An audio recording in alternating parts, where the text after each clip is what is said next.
출애굽기 24장 1절로 11절까지의 말씀 우리 다 같이 한 목소리로 합독하겠습니다. 또 모세에게 이르시되 너는 아론과 나답과 아비후와 이스라엘 장로 70명과 함께 여호와께로 올라와 멀리서 경배하고 너 모세만 여호와께 가까이 나아오고 그들은 가까이 나오지 말며 백성은 너와 함께 올라오지 말지니라. 모세가 와서 여호와의 모든 말씀과 그의 모든 율례를 백성에게 전하매 그들이 한 소리로 응답하여 이르되 여호와께서 말씀하신 모든 것을 우리가 준행하리이다.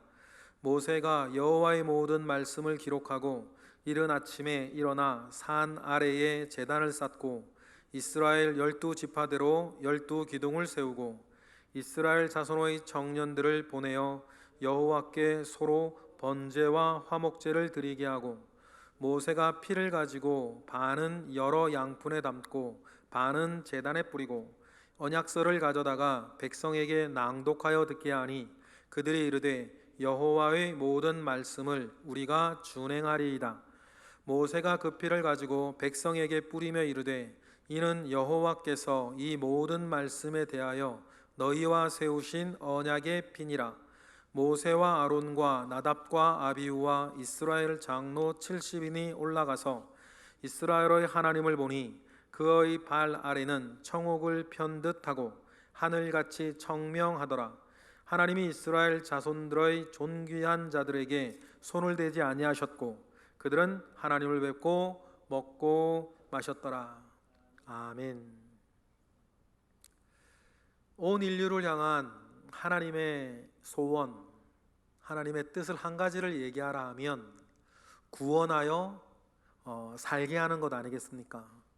창조주요 생명의 근원이 되셨던 하나님을 배반하고 타락하여 죄와 사망의 권세 아래 죽을 수밖에 없게 된 그 인간들을 구원하기 위해서 하나님께서는 모든 일을 다 하십니다.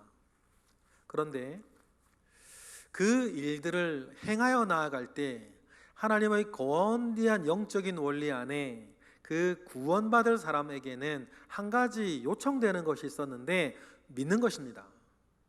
하나님이 창조주이심과 하나님께서 나의 구세주이심과 그의 부르심에 응답하여 믿음으로 나아갈 때에 의롭다 되어지고 이제는 죄와 사망의 법 아래서 생명과 성령의 법 아래로 옮겨져 이제는 하나님의 자녀요 하나님의 사람 되어서 이 땅을 살다가 어느 날 주님 우리 부르시면 우리 본향으로 가서 하나님 아버지 앞에서 하나님 나라를 누리게 되는 것, 이것이 여러분 우리의 복음이, 우리의 믿음이 우리에게 가르쳐주고 있는 우리의 꿈 아니겠습니까?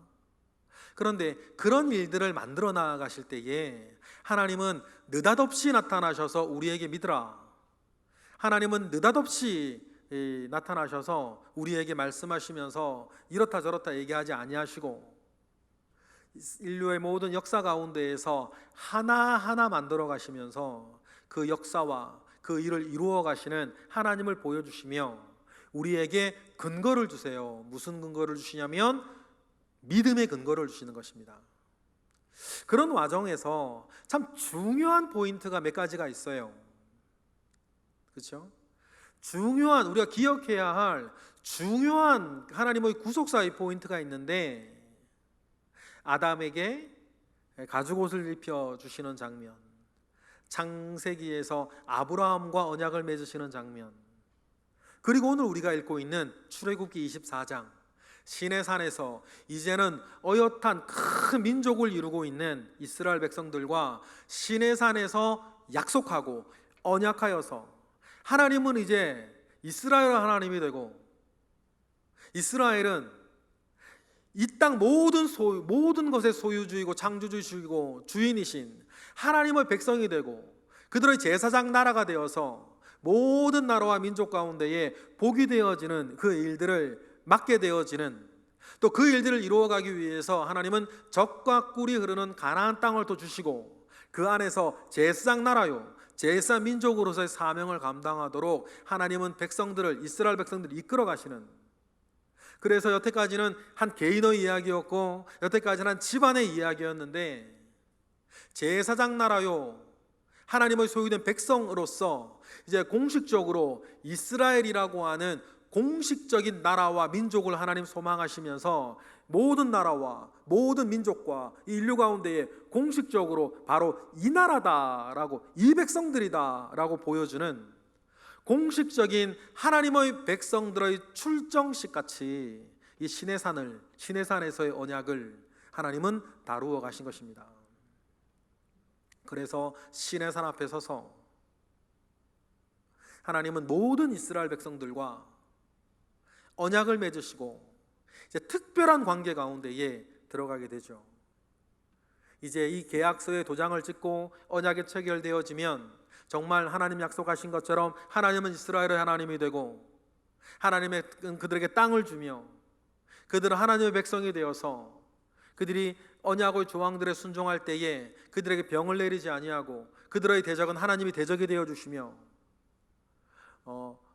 그들의 여러 필요들과 여러 삶의 어려움들 가운데에서 하나님께 구하면 하나님 그 땅을 고치시며 그들을 도우시는 그런 하나님이 되어지고,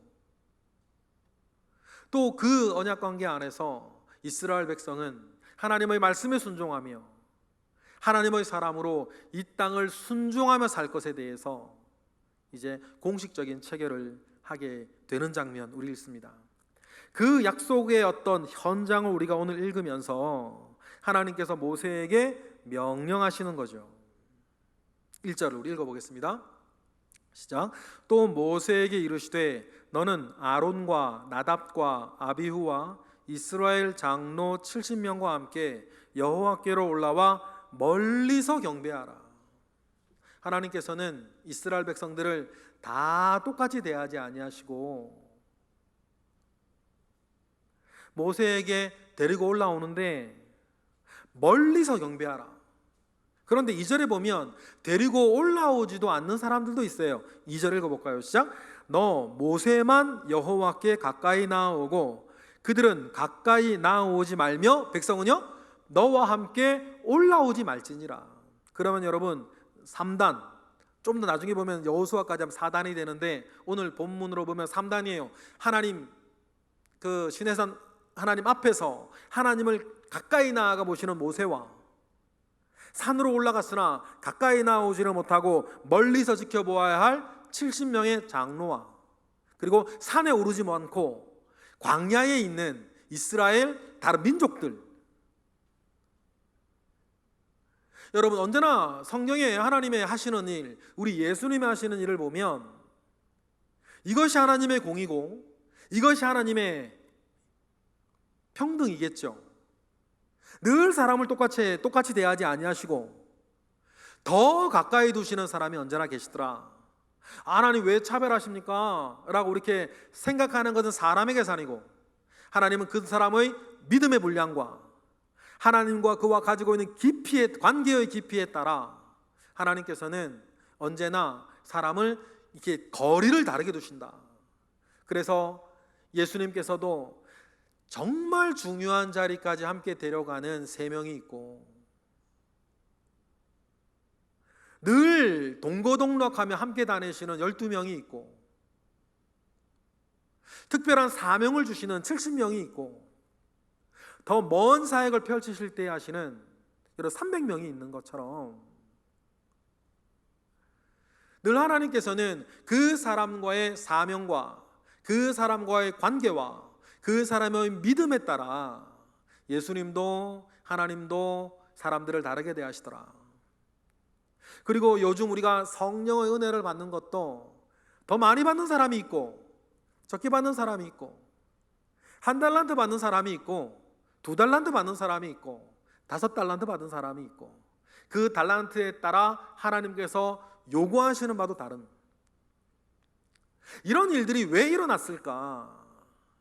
그런데 여러분 좀 전에 말씀드렸던 것처럼 하나님께서 차별하시기 이전에 그 사람이 가지고 있는 은혜와 관계의 깊이와 믿음의 정도에 따라 사람이 견디지 못하는 거예요. 사람 스스로가 견디지 못하는 거죠. 하나님의 영광 앞에. 그래서 여러분, 출애굽기 20장에도 비슷한 사건이 하나 있었죠.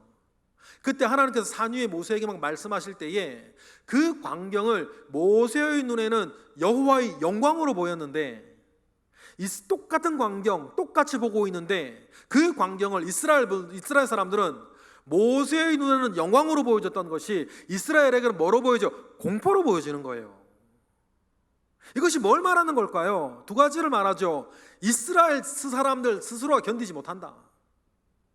견디지 못하는 이유는 믿음과 관계의 그 깊이가 다르기 때문에. 그래, 그 광경을 보고 이스라엘 사람들이 뭐라 그럽니까? 출애굽기 20장 18절에 다 같이 시작. 뭇 백성이 우레와 번개와 나팔 소리와 산의 연기를 본지라 그들이 뭘 볼 때에 떨며 멀리 서서 뭐라는 거예요? 19절. 모세에게 이르되 당신이 우리에게 말씀하소서 우리가 들으리이다. 하나님이 우리에게 말씀하시지 말게 하소서 우리가 죽을까 하나이다 라고 먼저 그렇게 또 요구하는 게 누구였어요? 이스라엘 백성들이었어요. 똑같은 곳에서 똑같은 때에 똑같은 일을 겪는데 그것이 모세의 눈에는 여호와의 영광으로 보이고 이스라엘 사람들은 두려워 떨며 중보자 모세에게 말하기를 당신이 우리에게 말을 전하시지 하나님이 우리에게 말하지 말게 하십시오. 이스라엘 스스로가 견디지 못하는 것 아니겠습니까? 그러니 하나님이 먼저 차별한다 하기 이전에 그 이전에 하나님과 사람 사이에 가지고 있는 은혜와 믿음과 사명이 다르다는 거예요. 그러면 여러분, 우리가 목적하고 우리가 꿈꿔야 되는 것 있지 않겠습니까? 가장 먼저는 구원받아 시내산 앞까지라도 머무는 사람이 되는 게 제일 중요한 거. 여전히 여러분 홍해를 못 건너서 애굽 땅에 있으면 어떡하겠어요? 가장 중요한 축복은 시내산 앞까지 나오는 사람이 되는 거. 그래서 하나님의 자녀가 되는 거. 그런데 여러분, 하나님의 자녀 되었으면 자녀된 것에 머무르지 아니하고 은혜를 아는 사람으로 마땅히 하나님 아버지 앞에 내가 효자가 돼야겠다. 내 사명 감당하고 내 할 몫을 찾고 하나님 앞에 헌신하며 하나님 앞에 부유한 자 되기 위해서 내 삶과 내 믿음을 이렇게 쌓아 올라가는 여러 모양들이 있어야 되지 않겠습니까? 우리가 똑같이 예배하고 똑같이 신앙생활하고 똑같이 우리 교회 생활하지만 신앙생활하지만 그 안에서 하나님이 그 사람에게 주신 각각의 다른 은혜 가운데에서 어떤 이는 기도로 기도하는 사람도 말씀 보지만 그저 중요한 무게중심을 생각했을 때 어떤 이는 헌신으로 어떤 이는 예배로 어떤 이는 전도로 어떤 이는 봉사로 어떤 이는 말씀으로 그렇게 하면서 하나님 아버지 앞에서 내가 쌓아가는 은혜가 더 깊어져서 여러분 시내산 앞 광야에 머무르고 있던 사람이면 내가 중턱까지 가는 사람이 되겠다라고 하는 그 꿈을 가지는 거 말이에요. 이스라엘 200만 명 최소 200만 명이 되는 사람들 사이에 있지 아니하고 중턱에 오르는 70명 중에 하나가 되겠다라고 하는 우리 신앙의 꿈을 가지고 사는 거. 그리고 더 나아가 예수 그리스도께서 휘장을 찢으셨으니 하나님 아버지 앞에 나아가 그를 대면하고 그의 말씀을 직접 듣고 그의 뜻을 알며 어리석은 자가 되지 아니하고 하나님의 뜻을 분별하며 우리가 마땅히 더 깊은 교제 가운데에 살아갈 자격을 하나님께서 보혈로 우리에게 주셨으니 그 은혜를 더 깊이 우리가 누리는 산 정상에 올라가 하나님 아버지 앞에 나아가는 그런 사람, 더 풍성한 교제를 꿈꾸는 사람이 되시는 저와 여러분 되시길 바랍니다. 이게 왜 중요합니까? 나중에 또 보면 이 두 부류가 내어놓는 열매가 다르지 않습니까? 하나님을 대면하여서 하나님 아버지 앞에 깊이 은혜를 경험하는 모세는 그가 시내산을 대면하고 와서 내어놓는 열매가 있는데 하나님을 멀찍이 두고 살아갔던 이스라엘 백성들은 거기에서 그들이 내어놓는 열매는 금송아지밖에 없었던 거예요. 베드로도 마찬가지죠. 주님과 가까이 그 세 명 중에 한 명이 되어서 주님과 가까이 나아갈 때에는 무리도 걷고 병자도 고치고 기적과 이사를 이루며 누구보다도 행복해서 여기가 좋사오니 내려가지 않겠다고 얘기하던 그 베드로였는데, 겟셀만의 동산에서 주님을 체포되시고 성경은 이렇게 말합니다. 요한복음에 멀찍이 떨어져 걸을 때에 베드로 어떻게 됩니까? 주님을 부인하되 3번이나 부인하고 마는 그 삶의 열매를 내어놓는 것을 우리는 알게 됩니다. 그러니 여러분, 우리가 홍해를 건넌 사람으로서 광야에 있지 아니하고 중턱으로 오르고 중턱에 있지 아니하고 정상에 올라 하나님과 더 깊은 은혜를 누리는 저와 여러분 되시기를 원하고, 그러한 꿈과 목표 가운데에 있는 우리 모두가 되기를 바랍니다. 그러면 모세와 같이 그 한 사람으로 말미암아 여러분 주변에 붙여진 모든 사람이 회복하고 복을 얻고 소망을 가지고 은혜를 얻는 그런 일들이 우리 여러분 모든 삶 가운데 있기를 축복합니다. 그리고 오늘 3절부터는 그 시내산에서의 언약을 체결하면서 절차들이 나와요. 먼저는 모세가 이스라엘 백성들에게 하나님의 말씀을 전합니다. 그리고는 이스라엘은 약속하는 거죠. 이 모든 말씀에 우리가 순종하겠다. 그래야 언약이 체결되는 거니까 약속을 합니다. 우리 3절 읽어보겠습니다. 시작. 모세가 와서 여호와의 모든 말씀과 그의 모든 율례를 백성에게 전하매 그들이 한 소리로 응답하여 이르되 여호와께서 말씀하신 모든 것을 우리가 준행하겠습니다. 준행하겠다고 백성들이 약속하고 입으로 고백하자 모세는 어떻게 합니까? 제단을 쌓고 이스라엘 12지파를 상징하는 기둥을 그 앞에 세워라. 4절이죠. 시작. 모세가 여호와의 모든 말씀을 기록하고 이른 아침에 일어나 산 아래에 제단을 쌓고 이스라엘 12지파대로 12기둥을 세워요. 그리고 그 앞에서 뭐 하겠습니까? 5절 하나님께 제사를 드리죠. 소를 희생 잡아. 5절이요. 이스라엘 자손의 청년들을 보내어 여호와께 소로 번제와 화목제를 드리게 하는 거예요.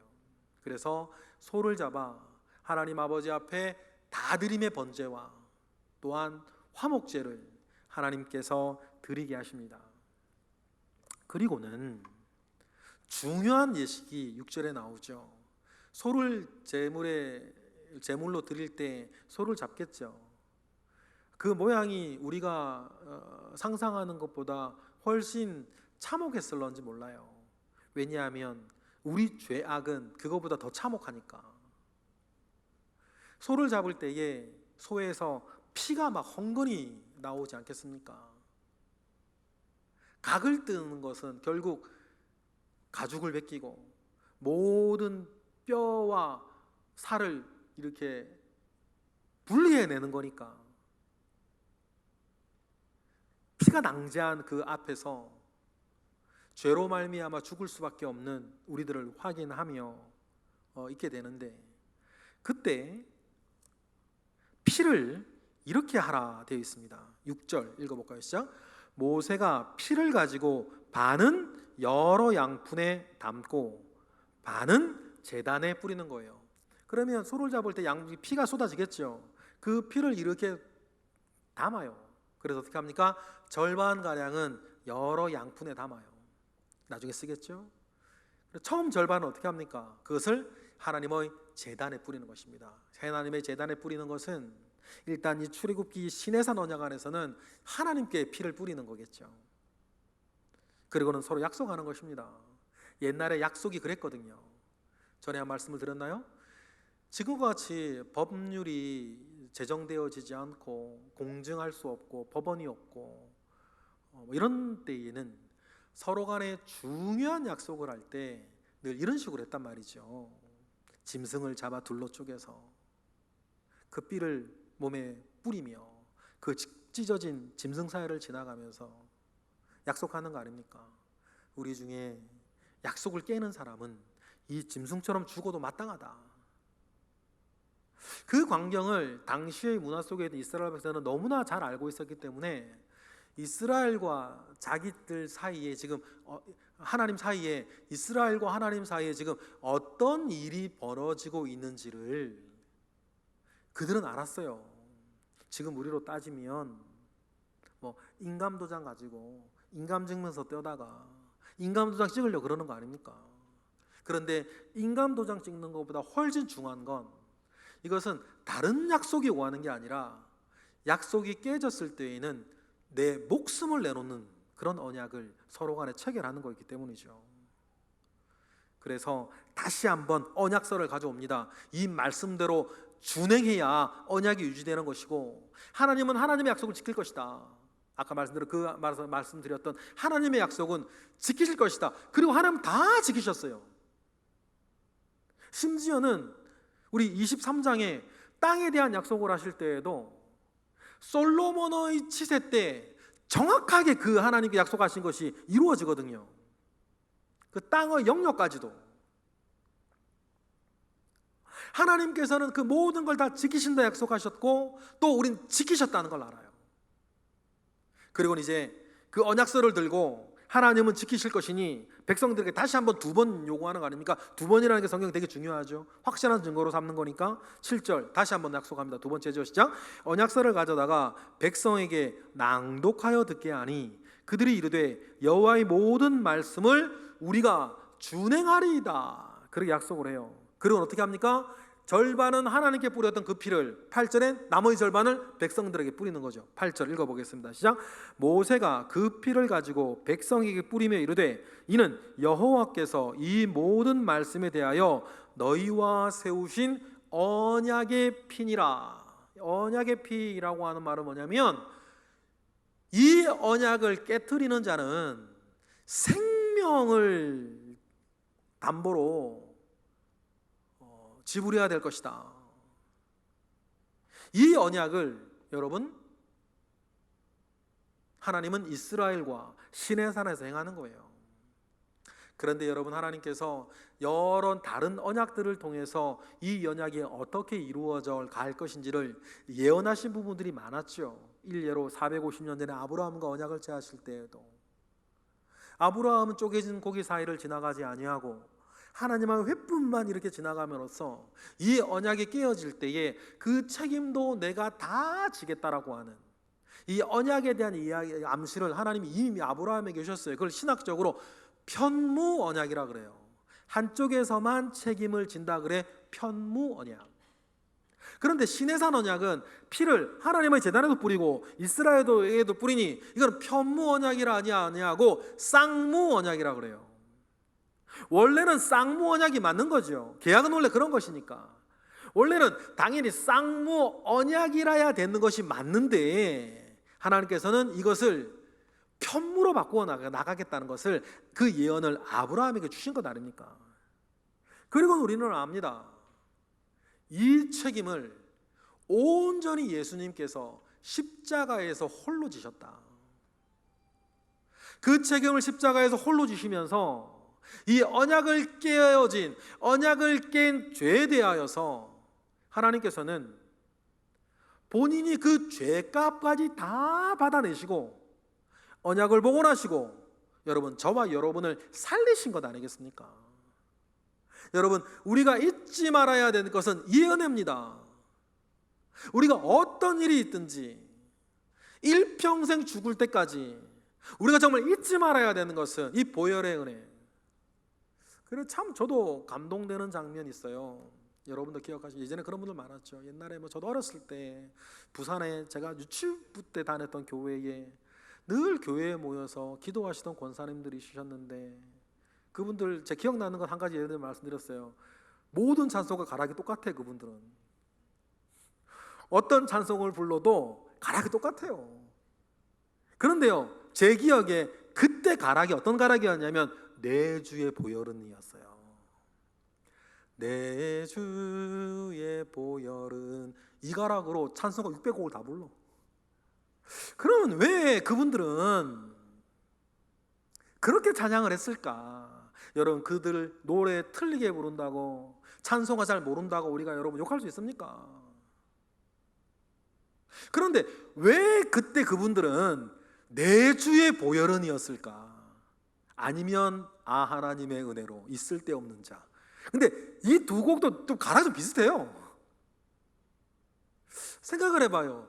내 주의 보혈은 정하고 정하다 하면서 그분들을 마음 가운데에 결코 잊어지지 아니하는 나 대신에 죽으셔서 그 보혈로 나를 깨끗하게 하셨던 주님, 그 주님을 잊지 아니하고 나이 들어 예수 믿어 내가 노래는 모르고 찬송가는 다 몰라도 내 하나에 딱 임박인 그 찬송가, 내 주의 보혈은 정하고 정하다 라고 찬양하면서 나 받은 은혜를 결코 잊지 아니하시던 아마 여러분들의 어머니들,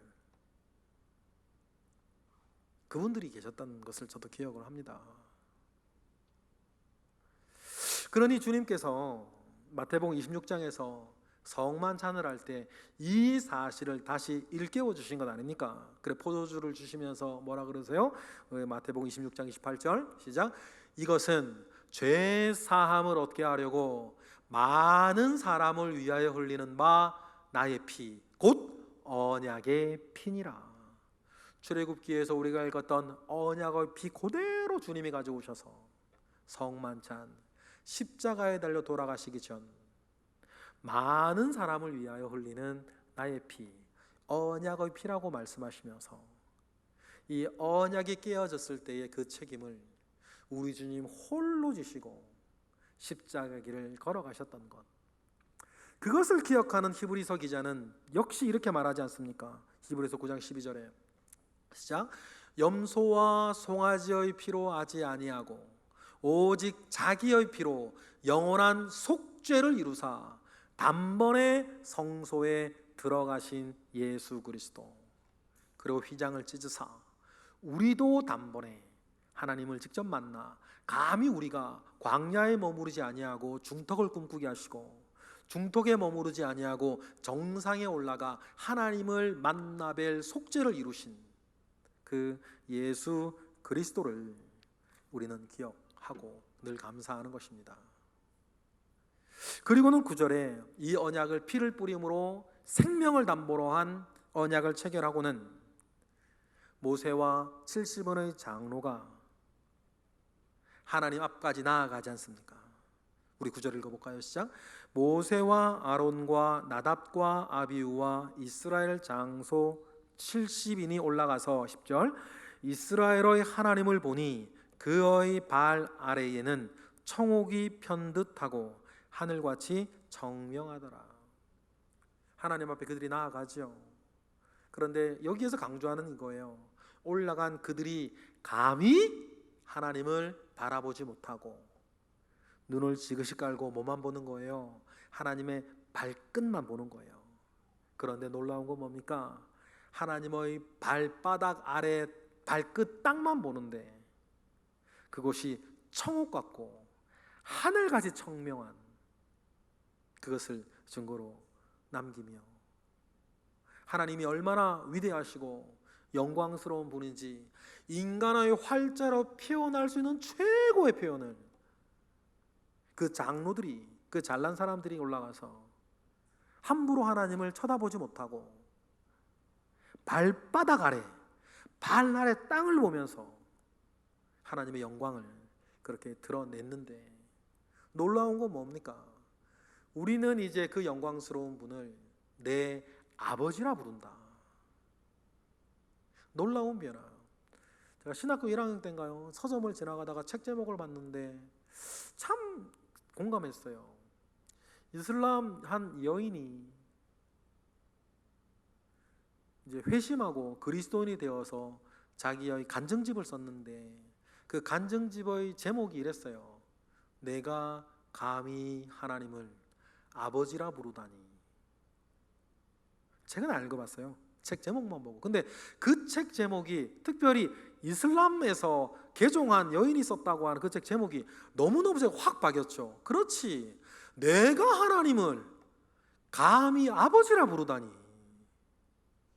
여러분, 우리가 받은 놀라운 은혜, 우리 속에 있는 이 은혜 여러분 꼭 기억하시기를 바랍니다. 그리고는 하나님께서 언약을 완성하는 다음 두 번째, 피 뿌리는 것 외에 두 번째 의식이라 그럴까요? 예식이라 그럴까요? 그걸 하시죠. 11절이에요. 식사합니다. 시작. 하나님이 이스라엘 자손들의 존귀한 자들에게 손을 대지 아니하셨고 그들은 하나님을 뵙고 먹고 마셨더라. 여러분, 사람도 마찬가지입니다. 잔치나 애사에 가면 함께 그곳에서 식사하는 것은 굉장히 중요해요. 결혼식을 할 때 함께 거기서 우리가 먹고 마시는 것은 그 결혼식을 인정하고 증인이 되며 축하하고 축복하는 거거든요. 밥만 먹는 게 아니라 밥 먹는 그 애는 그 일에 있는 거예요. 장례식에 갑니다. 육개장에 밥 한 술 말아서 먹는 것도 그냥 함께 때우는 것 의미가 이상이 있어요. 그의 죽음을 슬퍼하고 그의 보내는 일들에 대해서 함께 하는 것을 어떻게 고백하는 거예요? 결혼식에서 밥 먹고 장례식에서 밥 먹고, 그러면서 돌잔치에 가서 밥 먹고, 칠순잔치에 가서 같이 밥 먹고, 이런 것은 이 자리를 함께하고 이 자리를 보장하고 축하할 건 축하하고 슬퍼한 건 슬퍼하는 그 고백을 뭐로 하는 거예요? 각기 식사하는 걸로 하는 거예요. 웬만하면 드세요. 요즘 코로나라 못 먹지만 요즘 섭섭해요. 그런데 여러분, 우리가 결혼식이나 장례식이나 그저 한 끼 때우는 게 아니라 그런 의미를 담고 있다라고 하는 것을 알고 드시는 거죠. 오늘 시내산에서도 마찬가지, 그 하나님 아버지 앞에서 함께 뵙고 먹고 마시면서 지금 이 시내산에서의 언약에 모두 동참되어진, 우리를 기뻐하고 축하하고 하는 그 일들을 함께 먹고 마시는 일로 하지 않습니까?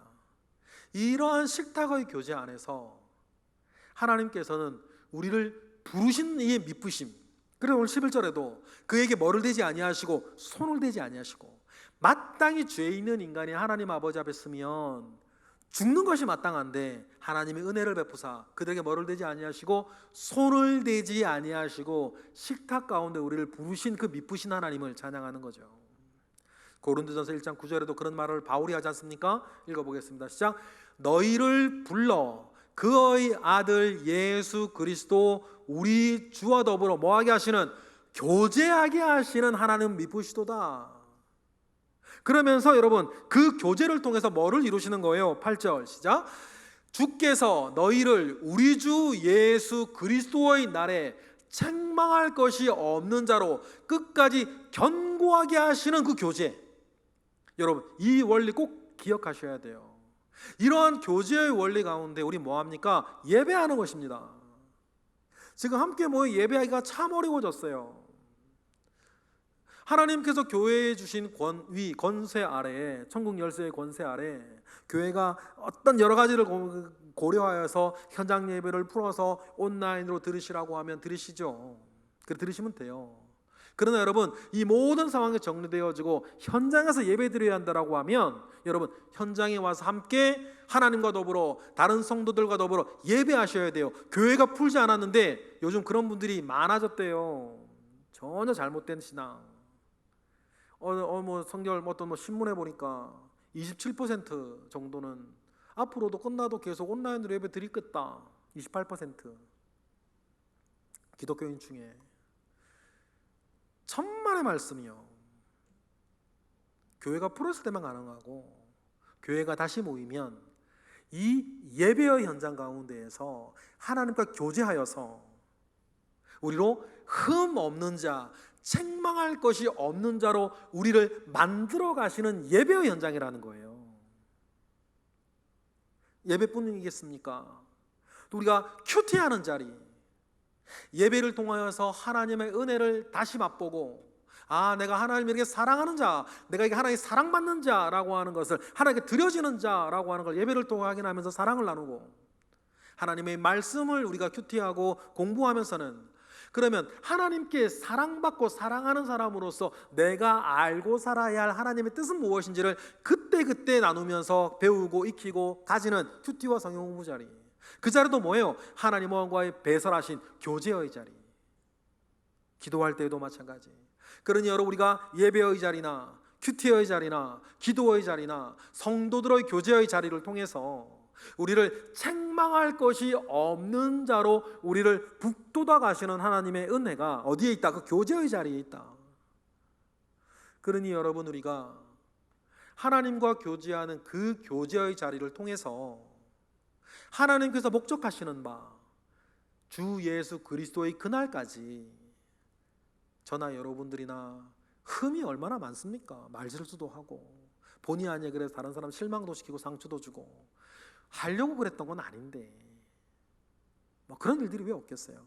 그러나 하나님과의 교제의 자리, 예배와 말씀과 기도의 자리 가운데에서 하나님 아버지 앞에 책망할 것이 없는 자로 저도 만들어져 가고 여러분들도 만들어져 가는 그 교제의 자리가 있고, 오늘 11절에서 이 하나님 아버지 앞에서 가지는 이 식탁의 교제 아래 이스라엘은 그 잔치를 확증하면서 하나님과의 교제 속에서 이 말씀의 언약에 순종할 사람으로서의 삶을 만들어가는 것입니다.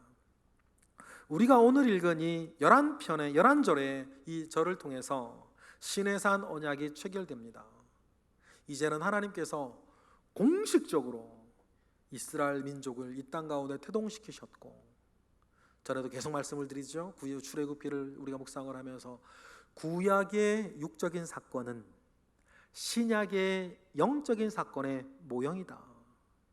그래서 이 일들을 통해 하나님과 지금 우리 그리스도인들 사이에, 하나님과 나 사이에 지금 어떤 영적인 일이 이루어졌고 앞으로도 계속 이루어져 가야 할 것인지를 우리는 배우고 익혀 훈련하며 우리 역시 하나님 아버지 앞에 순종하는 삶을 끊임없이 살며 하나님 아버지 앞에 서 있는 우리는 미쁘신 하나님 앞에 누리는 것입니다. 그 일들이 이 땅 가운데 우리의 수가 허락되어질 때까지 기쁘고 즐겁고 충성스럽게 그 걸음을 가시는 저와 여러분 되시길 주님의 이름으로 축복합니다. 기도하겠습니다. 할렐루야. 하나님 감사합니다. 우리에게 주신 이 큰 은혜 있습니다. 이 큰 은혜를 우리가 받았고 하나님 이제 온전히 누리게 하시고 그 누림 가운데에 하나님 아버지 앞에 책망할 것이 없는 자 되어 우리를 완성시켜 나가도록 우리 하나님 우리에게 은혜 주시옵소서. 예수 그리스도 이름으로 기도드렸나이다. 아멘.